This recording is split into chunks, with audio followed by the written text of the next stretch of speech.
This is in its fourth year of the program. What we do is we bring together mentors who are well-known professionals in the industry already, and they guide what we call ambassadors, who are more of emerging leaders. And we work together to improve routing security and do good work all across the globe. It is a 6-month program from June to December, so it ends in just a couple of days. And there are 3 tracks for training, research, and policy.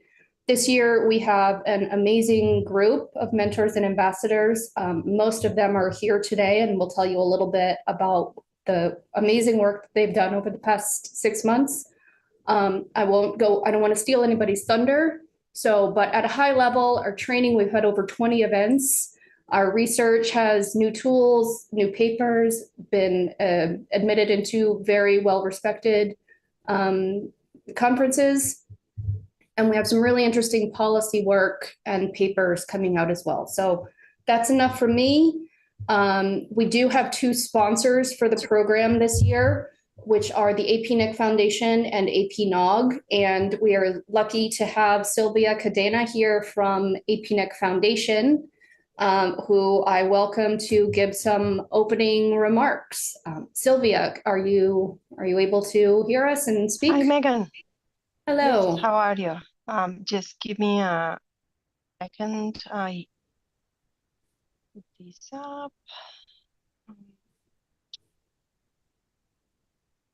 Okay, I just turned my camera on. It's about 9:30 p.m. In my hometown in Brisbane, Australia. Very happy to join you from wherever you are. Also happy to see some folks from Latin America, or at least with Spanish-speaking names, in the list there. I'm originally from Colombia, so very happy to see our community behind this from around the global south.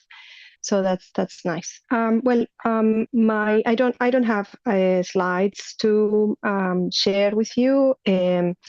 I just wanted to share some welcome remarks on behalf of the foundation and explain a little bit of the work that we do.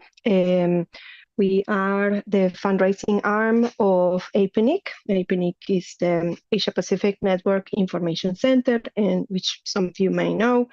And we allocate the IP addresses and ASN numbers that are required to connect internet networks to the internet providers to the internet. Sorry, the foundation was established in 2017. As I was saying, to fundraise and expand the development footprint of APNIC. And we currently are on a phase of growth, I would say, where we have been very lucky to be able to provide support for network operators and cybersecurity specialists and internet governance specialists in the Asia Pacific region across mainly 3 programs, which are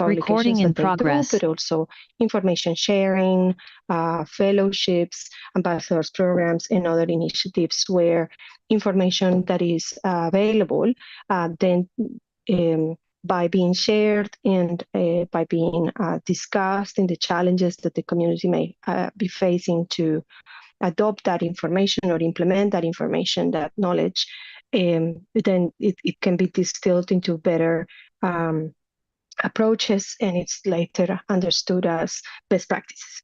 So I the foundation is very privileged to be in a position where researchers from the region, training operators, and other network providers that are working across a number of sectors in the region are applying for our funding or receiving our support in different capacities, and then shared with the community through grant reports, articles, and so on and so forth, and also contributing to initiatives like the MANRS Ambassadors Program that allows for those communities of practice to grow and develop. So for those of you that are based in the Asia Pacific region, I encourage you to visit our website, apnic.foundation, and explore other options and possibilities for funding that we have available. The Information Society Innovation Fund for Asia, ISIF Asia, has a grants program that opens every year during the first quarter of the year. And we have grants from $30,000 to $250,000 US dollars available for research or implementation of network operations and security approaches across the 3 programs that I mentioned. And one of those very important areas of work includes security and IPv6 deployment and adoption. So you're welcome to have a look at the information that is available on our website and consider the possibilities to apply. We collaborate across other parts of the RAR system, the Internet Registry System, by sharing information, participating in conferences, and supporting researchers across the different regions where the different RARs work. So, I encourage you to consider also submissions to even if you are from another region, to make submissions to the APNIC conferences and share your share your expertise with others in the field. And I guess, a bit jumble my presentation today. It's been a very, very long day for me here today, but I hope that if you have any questions, I will be very happy to answer those. And just an encouragement to those of you that are really contributing to the development of the MANRS program to continue with your great work and to seek partnerships and support from the RARs in your regions, and keep contributing to community development by sharing what you learned and asking questions. And thank you, Megan, for the invitation. Thank you for staying up late. I know this is not an ideal time frame for our Australian friends, but we appreciate it. We appreciate your support. We are working with some of the folks here to apply for the next Apricot conference. So there can also be some of this work can lend itself to APNet conferences and things like that in the future. So it is a 6-month program, but we hope that the work will continue long after the program officially ends in a few days. So thank you for being here. No worries, Megan. Nice to be here. And if you have any of you has any questions about how to participate, or you need any guidance on how to engage with the APNIC or our conferences, please, I'm just an email away, and it's Silvia@apnic.net. Thank you. Thank you so much. And no offense to us if you want to go to sleep now. It's okay. Or you're welcome to stay. All right, well, let's move on. We're going to do this sort of round robin style, one category at a time. We're going to start with training. So I'll introduce the team. We have Erica Vega is our mentor for the training team. And then our ambassadors are Anand Raj, Sandra Munoz, and Sergio Hernandez Torres. I think, Anand, you're going to kick things off here. Can you hear us, and can we hear you? Yeah, sure, Megan. Great. Shall I start? Yes, please. Yeah.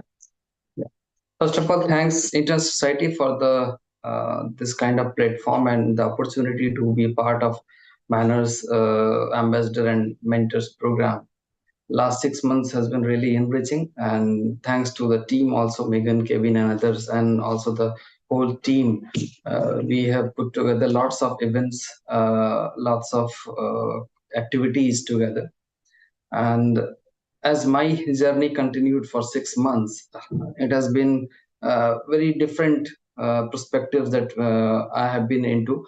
Because whenever we have planned, we thought of doing some events in different for different stakeholders on which where routing security matters. And the first thing that gone ahead was academic outreach. And whenever I have done this academic outreach, it was kind of given an insight that why this routing security matters for the academia whenever these budding engineers are going for ISPs and other institutions. And I found one of the universities which is deep in pocket for routing and security practices.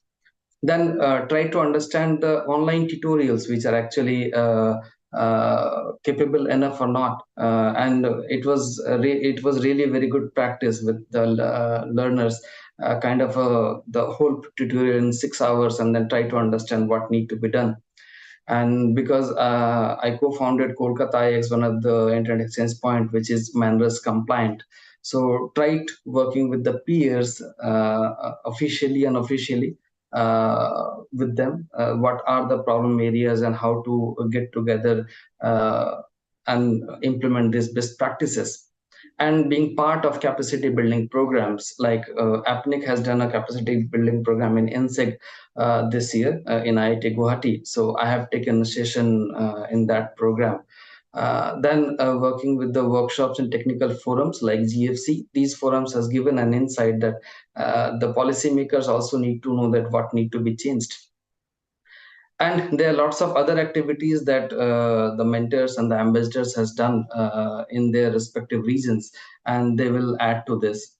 May I have the next slide? This is from the academic outreach that has been done in Brainware University. It is one of the universities in my region which is kind of very much focused on routing security and other aspects of it, more into networking. And the students and the faculties are more involved into these aspects. Whenever I have gone there, the takeaway was definitely we need to include something in our syllabus, at least a chapter, at least understanding of this. So maybe this will be the takeaway from here. May I have the next slide?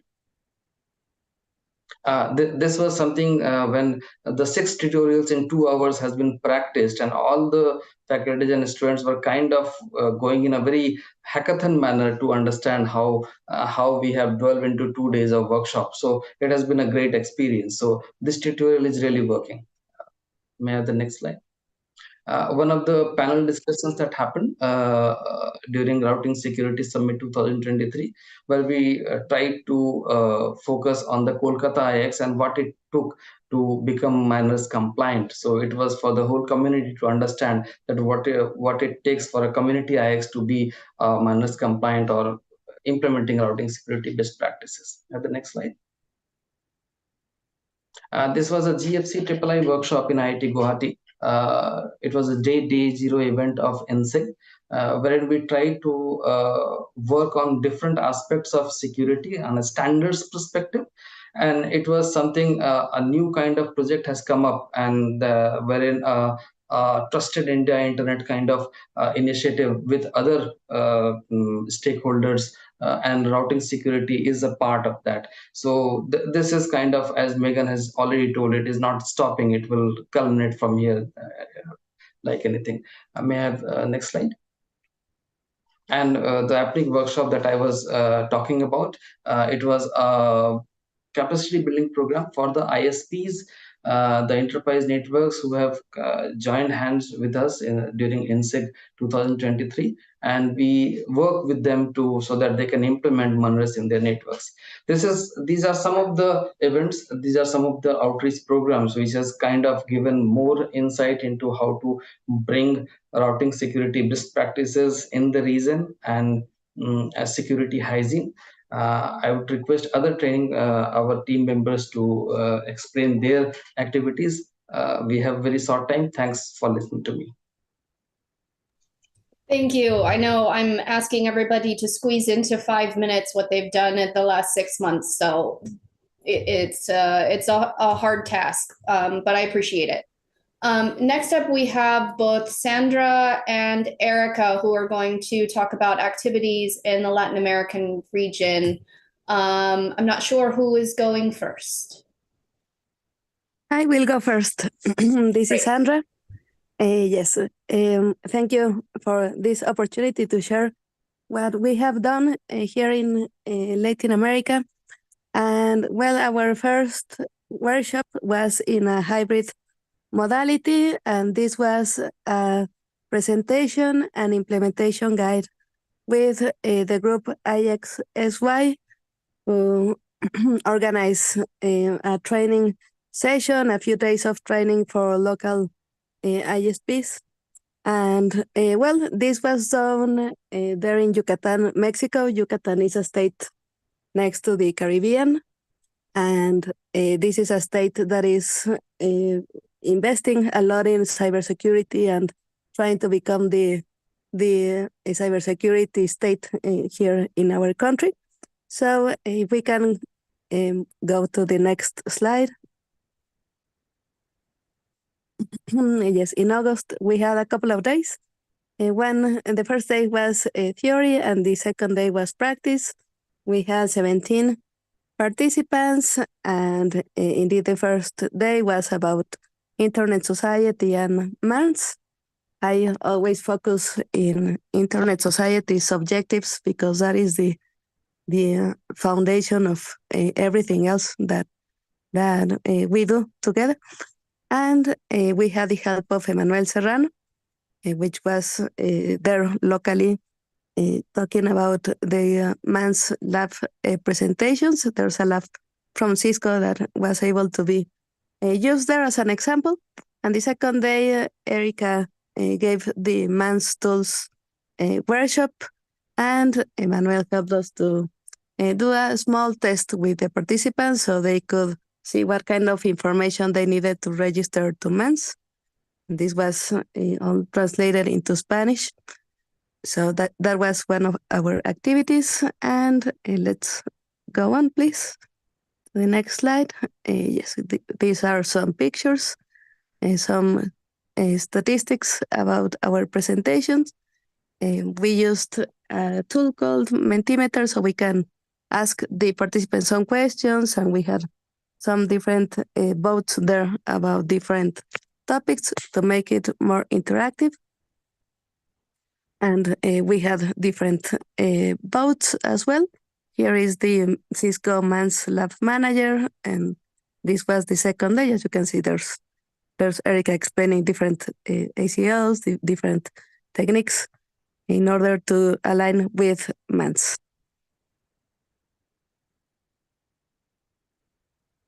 And yes, we have here other statistics about these the different tools that they can use. And we got a draft in Spanish from the operator programs, so they can see that it's not that difficult to join MANRS, and they don't have to have everything already there in order to join, that they can be well in whatever point of implementation, and MANRS exists to help them as well. So that was day 2.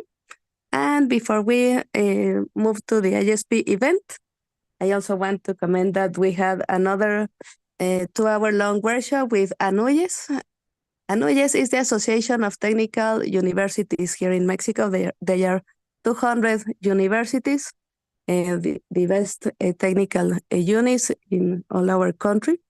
And we had a very useful workshop. It was interactive along with Erica and myself.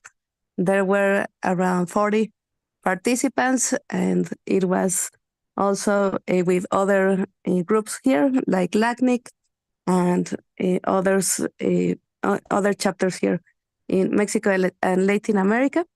And we created, also this sense of a common goal to work not only during that workshop, but also in the future. So it was a really a good result that we had, the willingness of everyone to get more involved in the future and strengthen our network.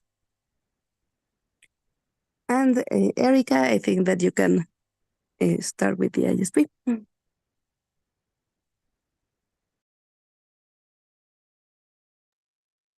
Good morning, everyone.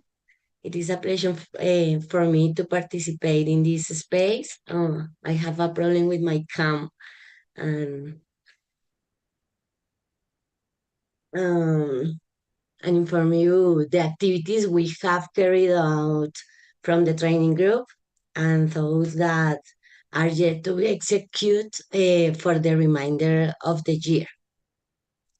In this event, plus ESCP event presentation, what is MANRS and the importance of implementing these standards. And at Internet Exchange Points, this talk plays on August 23 in Cali, Colombia, during the Plus ESP event, which brought together various internet service providers from Colombia. It's successful, guaranteed more than 18 participants in the room. And please, the next slide. Next.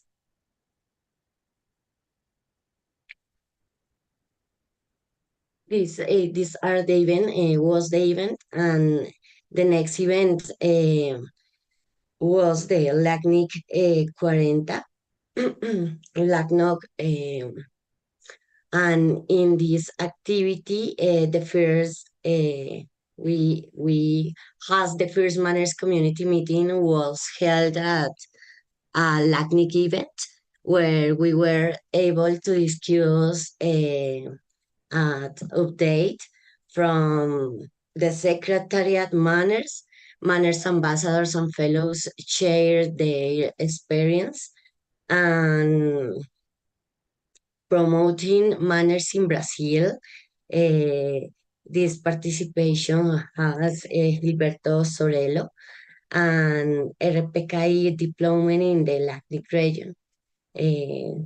How LACNIC has been assisting members with deploying RPKI,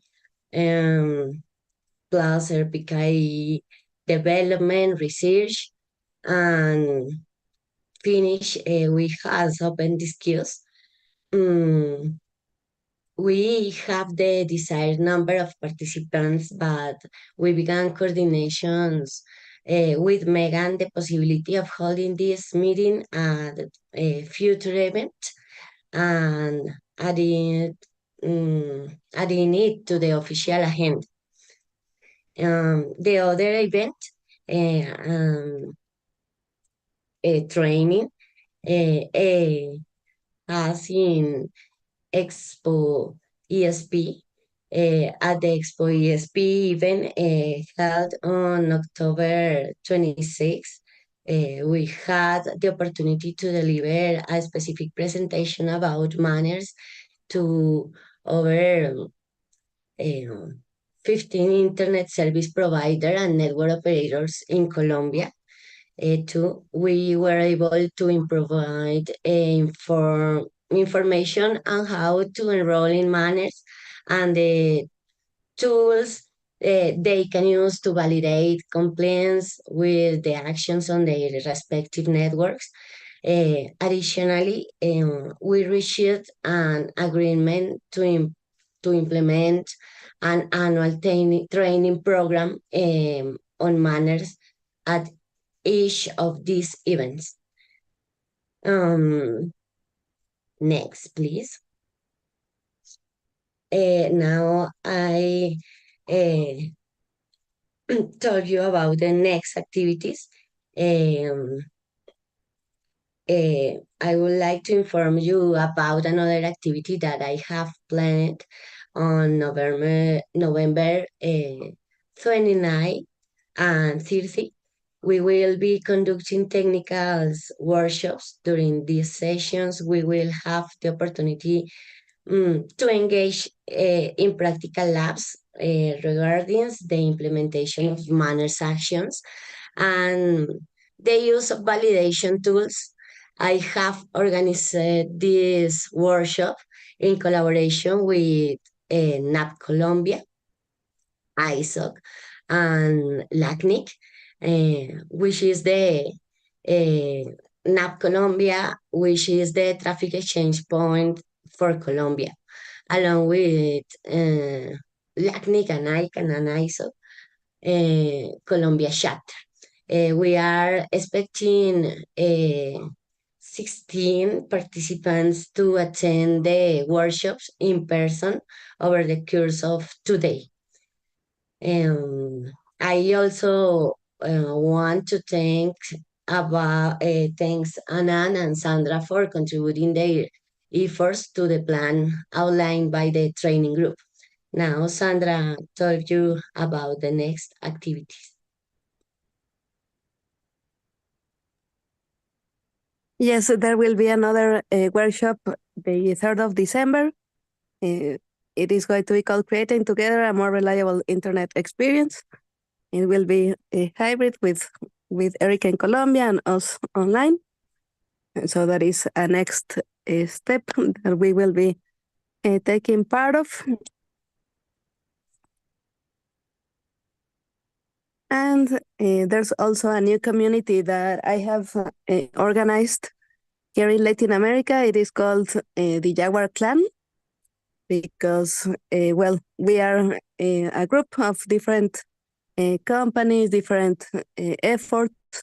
Mine is about the help and mentorship of women in STEM, especially women in cybersecurity, because there's a number that says that there's 200 years left until there's the same number of women in technical careers than men. So this was part of my initiative here for this clan. This is an open education group. There is a new technical community that will be shown more formally next year with the IFT, the Federal Telecommunications Institute here in Mexico. So we have also partnered with a company called Hard Rocks in Spain and other companies here in Mexico, so we can create this group. And this clan is about education, and we also follow the Internet Society's objectives for a safer internet in general. Mexico is one of the most attacked countries in the world, and it's always fighting with Brazil for the number 1 or number 2 most attacked countries in Latin America. So, well, we have this community in Telegram, the Clan Jaguar, and we create several topics for this clan, and we created the MANRS EBGP security channel, so we can promote MANRS, and we can keep talking about this even after this 6 months end, because I noticed that in the cybersecurity communities or the CTF, the Capture the Flag contests that we have in Spanish, we have rocks, and in many different events here in cybersecurity, they talk about everything but routing, right? There's always the missing piece here there in terms of routing. So this is a new community that is starting out. We have a webpage in Spanish. It's just starting. Hopefully we can have it in English, so the ones who don't speak Spanish can understand that this is a new community, and I can also promote tools or papers that the rest of the team does, because it's going to be a permanent effort. Thank you very much. You're welcome.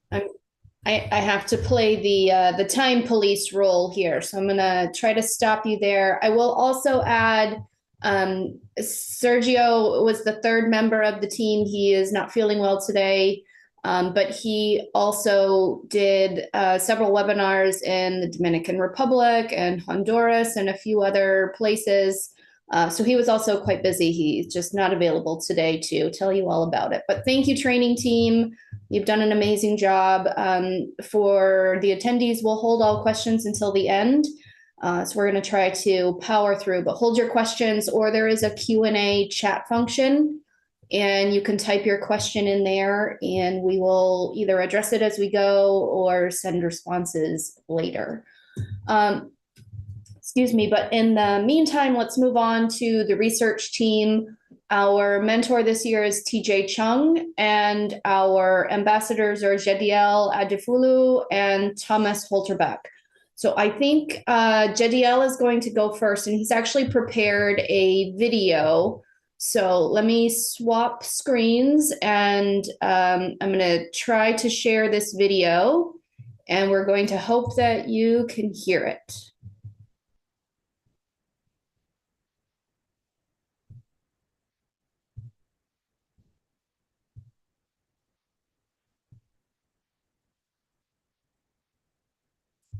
Hi, Jediel Adefulu, a cybersecurity student at IFRE, USA in Benin.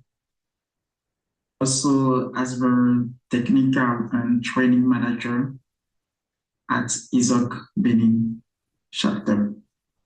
And honor to be a MANRS ambassador for 2023. During the fellow, I had the privilege to collaborate with MANRS and TJ.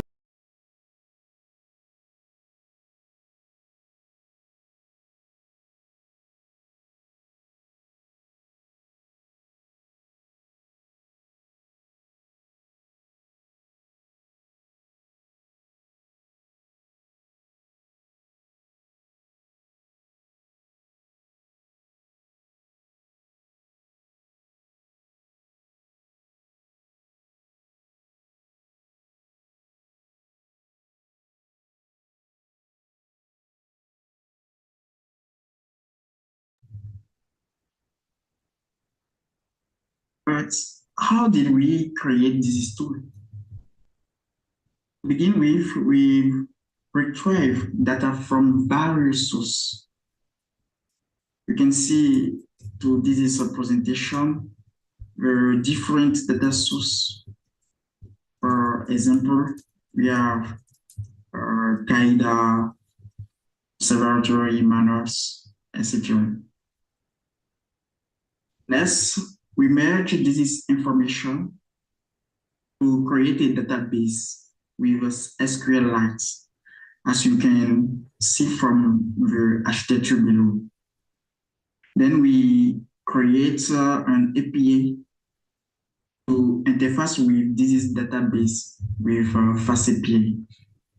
FastAPI is a Python framework.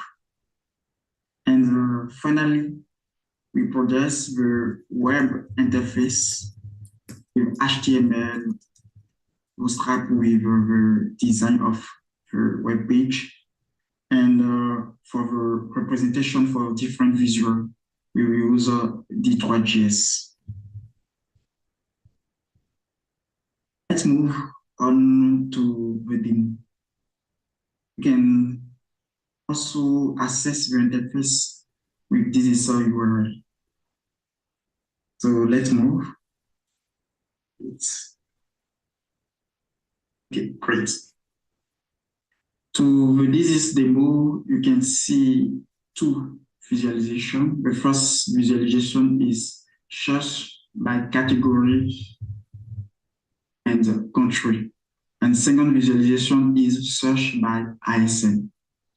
If you start with the first visualization, you can see here choose, for example, computer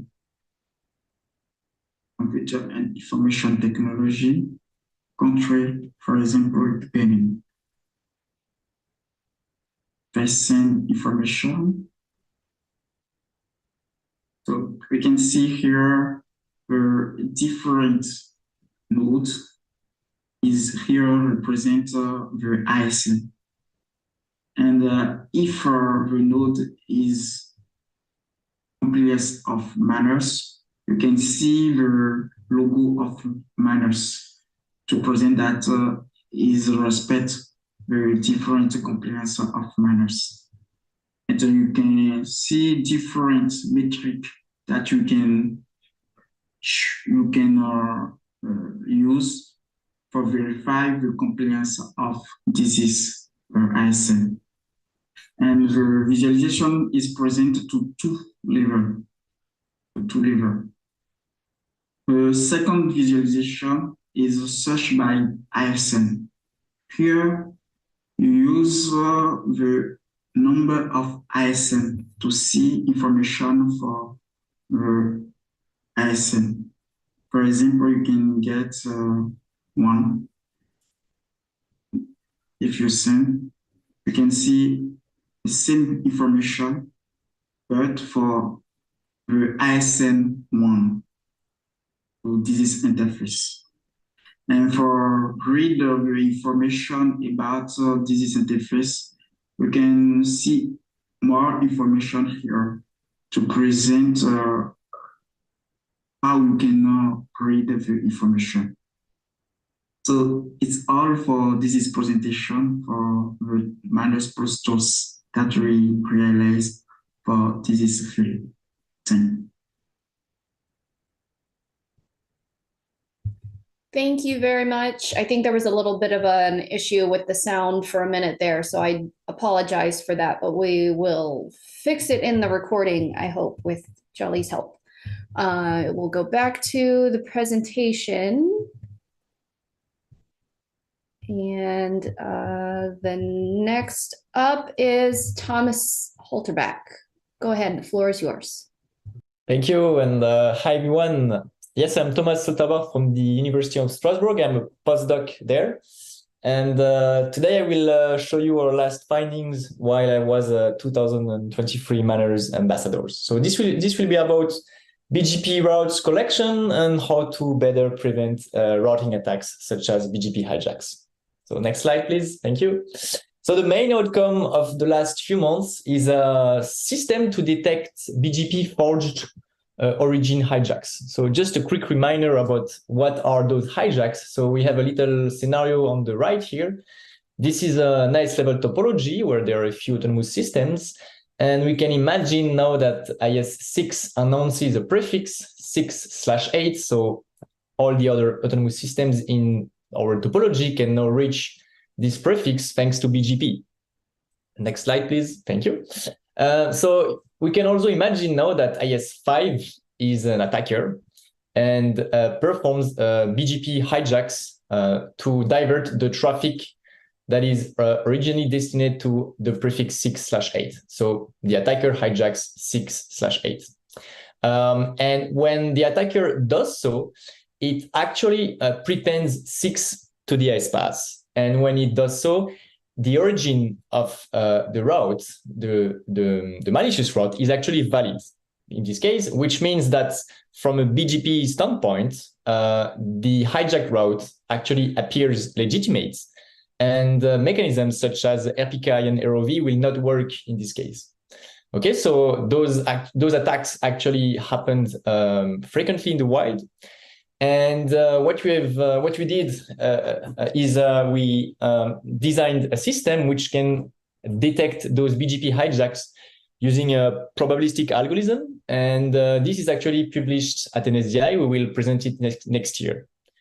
So next slide, please. Thank you. So we also have a website, actually, where you can find the papers already. And you can also check the suspicious cases that our system has detected. So if you're a network operator, you can go on the website and check whether, for instance, your network was targeted by such hijacks. Keep in mind that there are still some false positives, of course, but you will, but not many. So you will be able to check whether you have been targeted by hijacks using some filters, for instance. So this is doable now. So we can, yeah, thank you. So more recently, we actually did some other findings. And something interesting is that we realized that the quality of the detection highly depends on the coverage of the BGP route collection platforms. Okay, so here I'm talking about RIPE-RIS and route views. I'm sure you are familiar with those platforms because they are extremely used by researchers and operators. So how they work quickly, they have BGP collectors that actually pair with BGP routers. And those BGP routers, which I call vantage points here, VP1 and VP2, they export BGP routes to these collectors, and these routes are then stored in a database such that user can process them for measuring internet routing. And now if you imagine that there is one vantage point in AS1 and another one in AS2, well, then the hijack would be detected because vantage point 2 is located in AS2, which actually sees the malicious route. Next slide, please. Thank you. Now, if you imagine that VP2 is actually located in AS4, well, in this case, we would not be able to detect the hijack because VP2 is located in AS4, and AS4 uses the legitimate path, VP1 as well. So the hijack would just be completely would be uncovered in this case. Okay, so next slide, please. So we actually measured using simulations the hijack observability as a function of the coverage of the BGP route collection platforms. So here on the y-axis, you have the percentage of autonomous systems that host the vantage point from 0 to 100. And on the y-axis, we have the percentage of hijacks that go completely unnoticed. Unnoticed means that no vantage point actually see the hijack. Okay, so next slide, please. Yeah, so this is the result. So you can see that overall, it looks that the number of hijacks that are completely unnoticed is rather low. But next slide, please. Yes, but the problem is that today, there are only between 1% and 2% of the ISCs that host the vantage point, which means that roughly 20% of the hijacks, I'm talking about forward-routing hijacks, by the way, here, are completely unnoticed, meaning that even if we implement the best algorithm to detect them, even if we use all the recent route views vantage points, we will miss 1/5 of the hijacks. Okay, next slide. So this problem of vantage point coverage also impacts other measurement studies. So for instance, if you want to map the internet IS level topology, which is a very common goal among researchers, you will also have problems here. For instance, now what we want to look at is the percentage of IS links that go completely unnoticed. So this is the y-axis here. And then we divide peer-to-peer links and customer-to-provider links. But when you look at the peer-to-peer links, you can see that with between 1% and 2% of autonomous systems that host a vantage point, you will miss between 70 and 80% of peer-to-peer links. So this means that probably today, when we build the IS level topology, when we map the IS level topology, we're probably missing the majority of the peer-to-peer links. Okay, so next slide, please. So we propose, actually, recently we proposed 2 frameworks to mitigate the risk of missing useful BGP routes. So first, we propose a system that is called MVP, and which aims to find which vantage points export the most useful routes. So I have presented this system already last year at RIPE, and now it is under submission. And we also propose a new route collection infrastructure that is able to host an order of magnitude more vantage points. So this will be actually presented today in a few hours at Hotnet 23. Thank you. Thank you very much, Thomas. And last but certainly not least, we have our mentor, TJ Chung.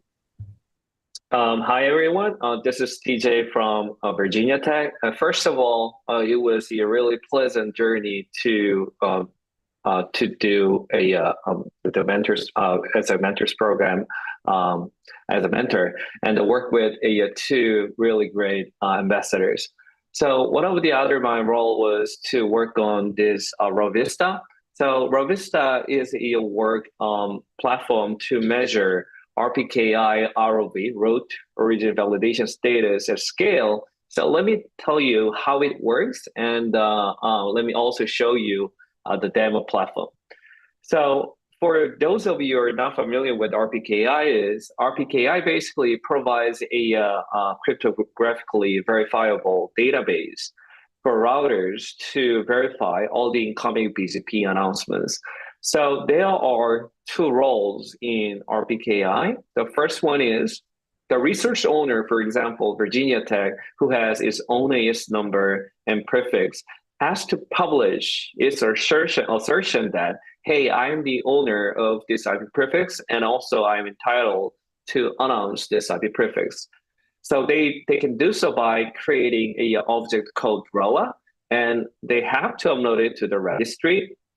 And the other one is about routers. So router also needs to download these ROAs from all these registries and use them to verify BGP announcements against them. So there are two perspectives here, research owners and also the verifier, which is the router. Can you go to the, yeah, thank you. So there can be two questions here. The first one is how network owners, research owners use RPKI to protect their resources. And the other perspective is, can you go to the next slide?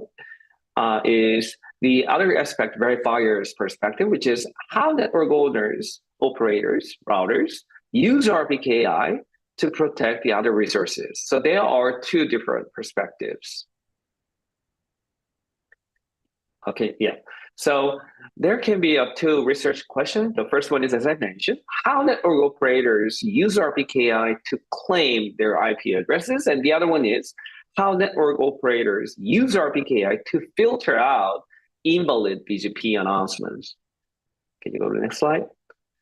Yeah, answering the first question was really straightforward, because all we can do is just go to the registry, 5 registries, and download this ROA objects and to see how many network IP prefixes are in the ROA object, so that we can answer these questions relatively easily. Can you go to the next one?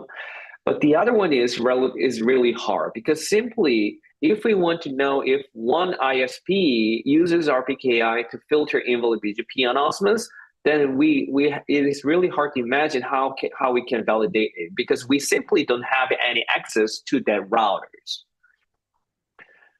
So in this work, so we built a methodology and a platform called Rovista, which is an active measurement platform that tracks the ROV status of network operators using 2 techniques. First one is in the wild prefixes. The concept is really simple. When you take a look at the BGP announcements and whether they focus on those who can be validated using RPKI, then you will see a small percentage, like 1% or 2% of verifiable BGP announcements are actually invalid due to mismanagement or due to some attacks. So we are using these prefixes to tell whether some network are using our ROV or not. The other technique is IPI design channel techniques. In a very high level, it allows us to measure the connectivity between 2 remote end hosts. So combining these 2 techniques, we measure how many network operators in the internet use ROV. So we are currently covering about 30,000 ASs. Most importantly, we're running a platform on this URL. So we are providing a data set as well, and also API, so that you can fetch all the ROV status of the network of the AS you're interested in real time. And also, we are also publishing all the source code publicly available. This work was published at IMC this year. So if you're interested in a detailed technique, please refer to our paper. So let me show you how this data, how the website works. Real quick.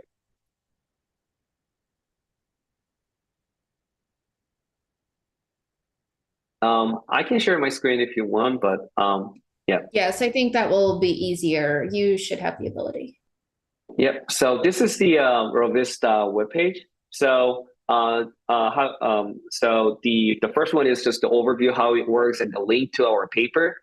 And the second one is the overview of our risk scores for all the ASs that we have measured so far, and which are ranked by the AS rank, right? So if you are interested in, it also provides a search function. So let's say if you're interested in orange, which is the big AS in France, then you can click this AS number. They will show you the ROV ratio, which is how many the ROV scores are basically measures that tell you how this AS performs ROV. So 0 means it never filters out the invalid prefixes, and 1 is it perfectly filter out those then. So as you can tell, it enabled ROV on June last year. And if you're interested in what kinds of invalid prefixes they ever forwarded, you can just click this point. They will show you all the target IP, the IP prefixes information, so that you can actually test by yourself by using your recent data whether they're actually filtering out invalid prefixes. And also, we are providing a API, so that you can go to here and then you can test all the APIs that we provide in here. And if you're interested in, you can reach out as his PhD students, Wei Dong, who led this work, and also myself. Right. Thank you. Thank you very much to our research team. Again, a lot of really impressive work has gone into the last 6 months. And Rovista actually has been going on longer, as TJ was an ambassador before he was a mentor. So thank you for your continued hard work. We're going to move on now to our last category, which is our policy team. We have our mentor, Harish Chowdhury, and our ambassadors, Hernan Mogilevsky, Desalin Yahuala, and Mujtaba Hussein, all of whom it is possible I pronounced their names wrong. So I hope I got at least some of them right. But let's start with Harish. So first, hello everyone. I hope I'm audible. Yeah. So first of all, thanks a lot, Megan, Ryan, ambassadors, for doing the wonderful work, all the mentors, Internet Society, and all the supporters for the MANRS program. So I would start with, with the active engagements with the key initiative. So we have done the engagements with the government policymakers to make them understand, importance of MANRS. So one of the landmark event was the, Cyber Peace Summit, which happened on the 1st of the, September. So there, a very big gathering of the policymakers across India and from the globe were present. And there is a wonderful discussion on the, mutually agreed norms for routing security, RPKI, and overall, important, and how they are part of the bigger picture of cybersecurity. So I would, tell you a few of the important government policymakers which were present during the session. It includes, members from the Ministry of Electronics and IT, Government of India, National Critical Information Infrastructure Protection Center, Computer Emergency Response Team India, and there were cybersecurity companies as well as from India and the international companies like Kaspersky and all. And we also have universities and the research centers were present. And the international speakers include the Deputy Assistant to the President and Deputy NSA of United States of America. So in addition to that, Mr. Suresh Yadav from the Commonwealth Secretariat. So these and National Cyber Security Coordinator from India. So these were the important people present during that session, and Mr. Aftab Siddiqui from MANRS and people from APNIC Foundation, which Mr. Pablo, he is from APNIC. He was also present during the session. So that shows that we have taken the MANRS and these activities to the global level, and why these are important. So I have listed down the session objective and outcome. So finally we have able to engage with the policymakers, highest government officials, as well as the participants, which are most important. There were more than 300 plus participants. Now I'll move to the next, the second landmark engagement at the G20. So in India was having the G20 presidency this year. So G20 is a group of nations, 20 most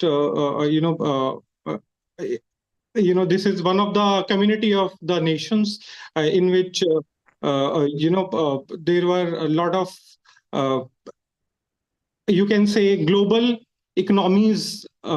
20 economies were present, and we have a session on 13th and 14th of July in India. We have the session on the internet governance. So that session basically focused on internet governance, but gave me the opportunity to engage with the lot of policymakers, and we have shared the details regarding the MANRS initiative. The most important part that Honorable Home Minister of India actually reiterated the importance of the internet governance and the related activities. So that is one of the achievement for us. My little bit contribution to the white paper, and which will be described in detail by the policy ambassador Desalegn. Sorry if I'm not speaking the name correctly. And moving forward, next slide please.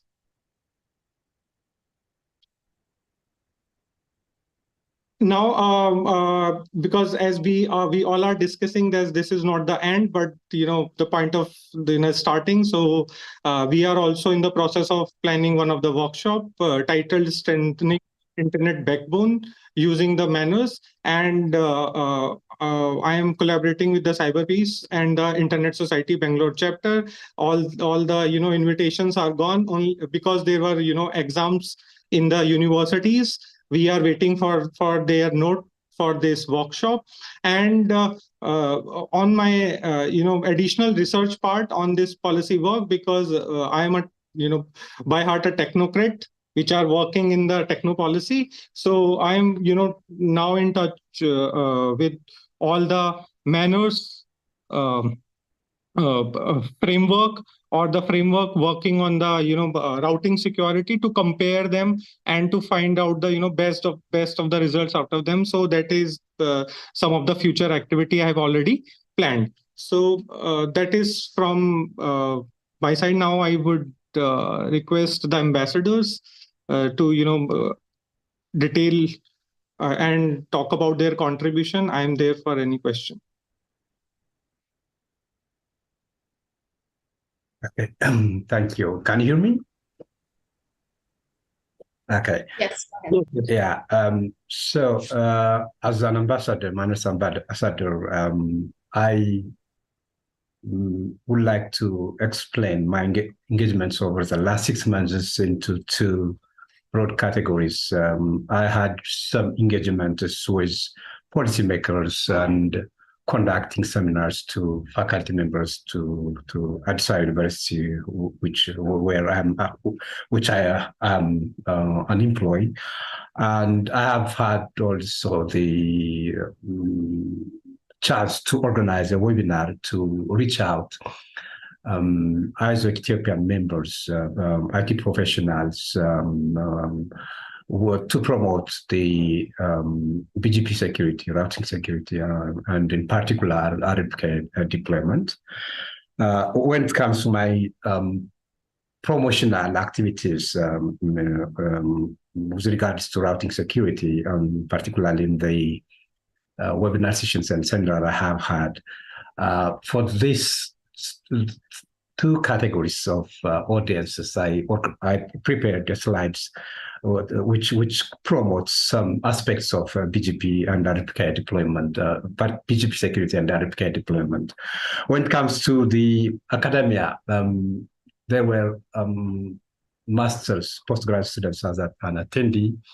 I explained to them the various resources available which they can use for their test researches, like repositories in the shape of MANRS and route views and RIPRCC. When it comes to my engagements with policymakers, the policymakers work for the Information Network Security Agency of Administration of Ethiopia. They are the highest level of security, information security enforcer at national level. So this topic was totally new to them. I explained to them the benefit it can bring to the cyber security of the nations, and how this promotion, how RFK deployment needs to be enforced. And we have had a fruitful discussion.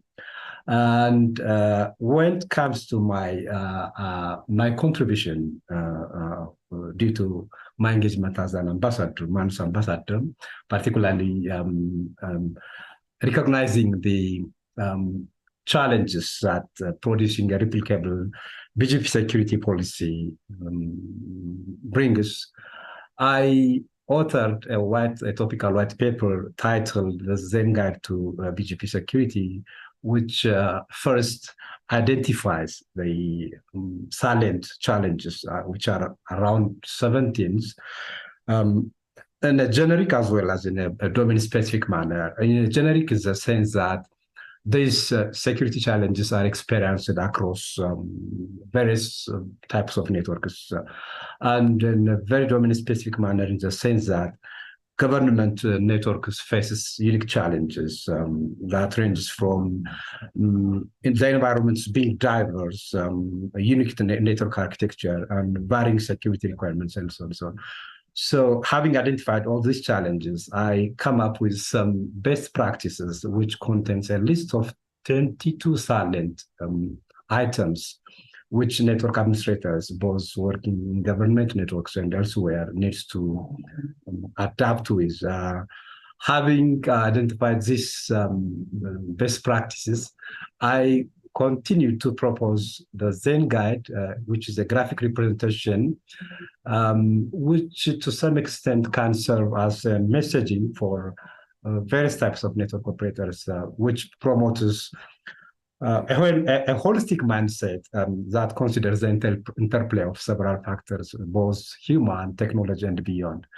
So in a nutshell, the proposed Zen Guide to BGP or routing security, topical white paper, it's a holistic approach encompassing several measures, including critical measures such as RPK. So this is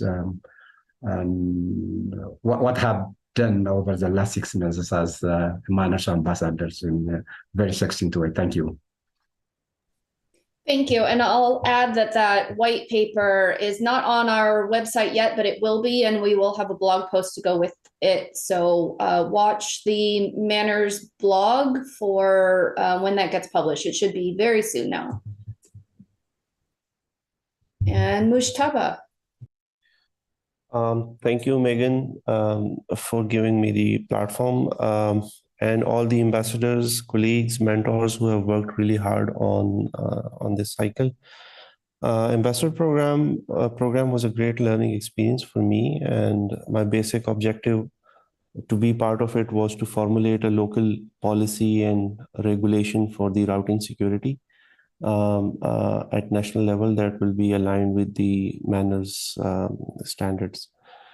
So the journey started with the MANRS observatory record. So there are around 264 ASNs for Pakistan, and out of which we divided it into three categories: the financial sector, companies who are working in like banks or service providers who are giving services to the banks, and then the telecom operators, the internet service providers, and finally the data center and the enterprises.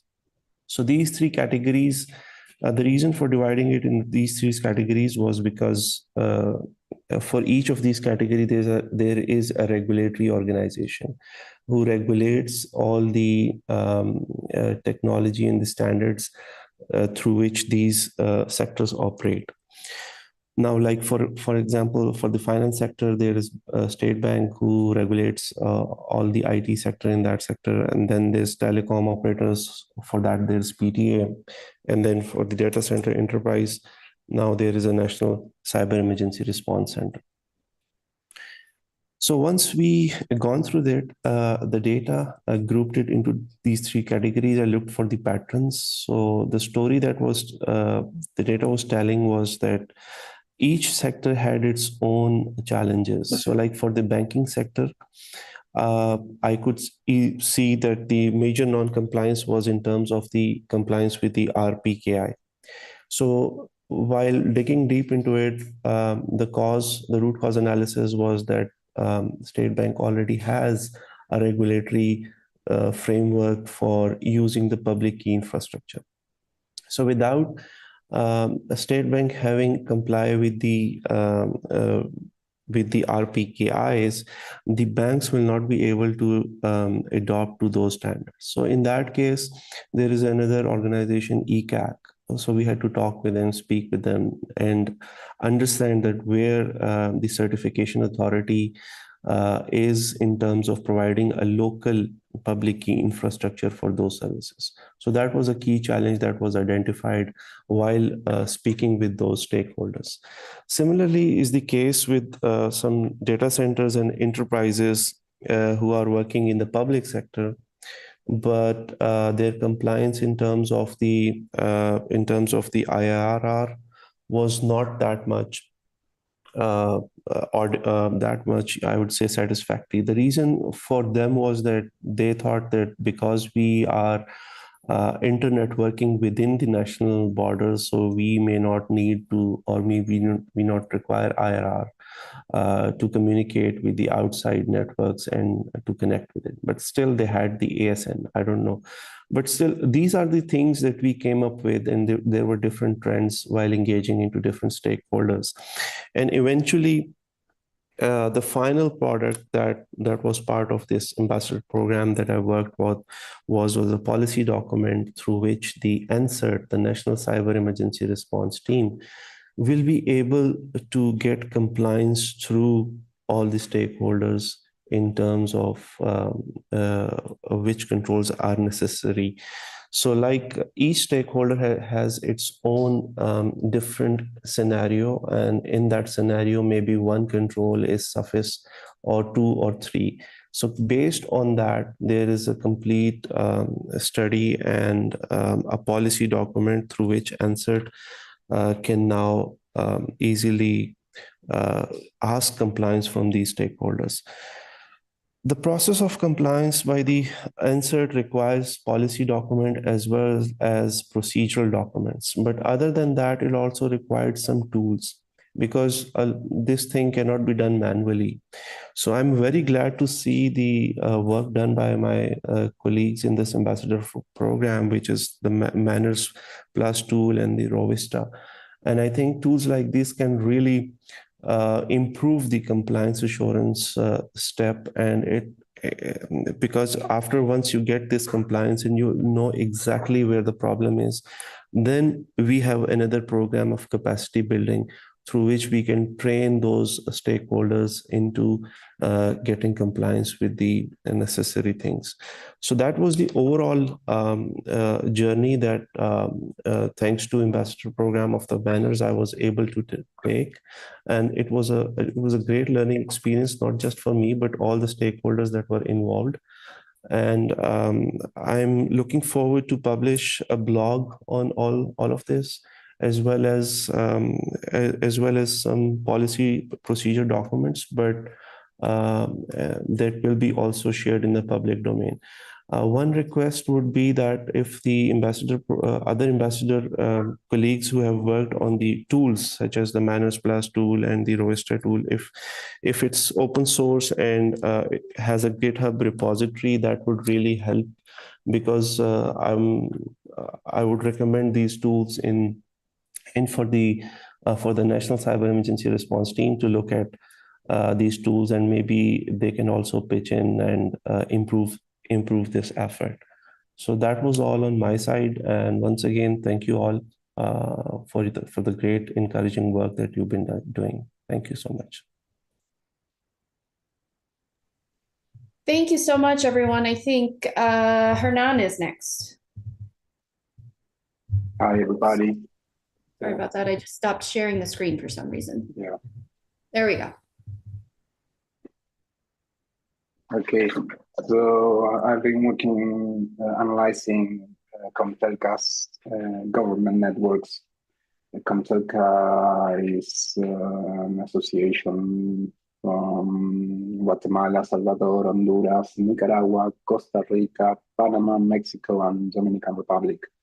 And specifically, I've been focused on the government networks, and analyzing the current state of the RPKI and IRR status of those networks. And to get a report that could be presented at Comtelcas or other organizations to encourage them to move forward with the ROA creation and the IRR utilization. So, also I've been participating on other activities on this period, such as LACNOC 2023 and LACNOC 40. With Erica presenting at LACIX on MANRS for IXPs, and also MANRS engagement community meeting. So that's pretty much my work on this period. Thank you very much, Hernan. I think that is the end of the presentation. I would like to thank all of the mentors, the ambassadors, also the staff advisors, Kevin Chege for training, Emrich Fokir for research, Ryan Polk for policy. I'd also like to thank all of the ISOC chapters. There's been a lot of interaction with ISOC chapters around the world here, as well as the MANRS steering committee kind of guiding all of our work. And our sponsors, the APNIC Foundation and APNOG. I think you've all done an amazing amount of work. I'm so proud of all that you've accomplished. For the attendees, we will have several blog posts coming out of the end of the program, including that white paper and the policy blog that were just mentioned. So please, number one, join MANRS if you haven't already, if your organization hasn't already joined MANRS. And if you're not in a position to join MANRS, follow along on social media. We're at Routing MANRS across LinkedIn, X/Twitter, YouTube, the whole shebang. You'll find all of the information at manrs.org.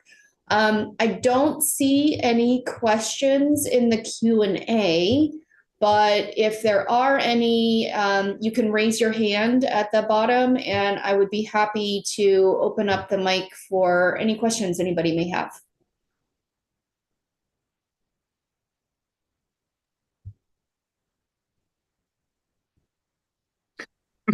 Hello, Harish Chaudhary.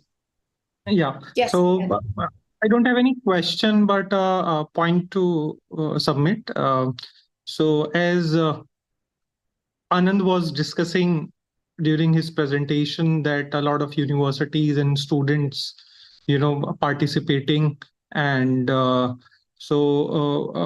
we have recently, actually, I have recently submitted a book proposal to CRC Press, that is a Taylor and Francis publication.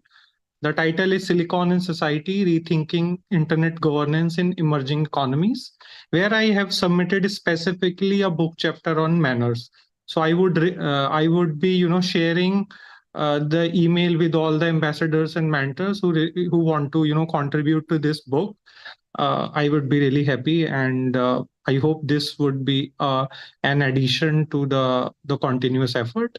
And I'm going to continue, further. Thanks. Thank you so much.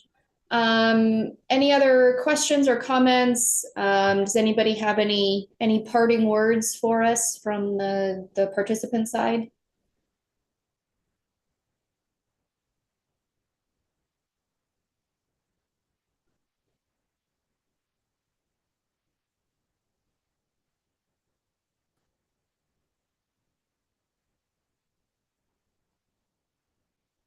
All right, I will take silence as all questions were fully answered.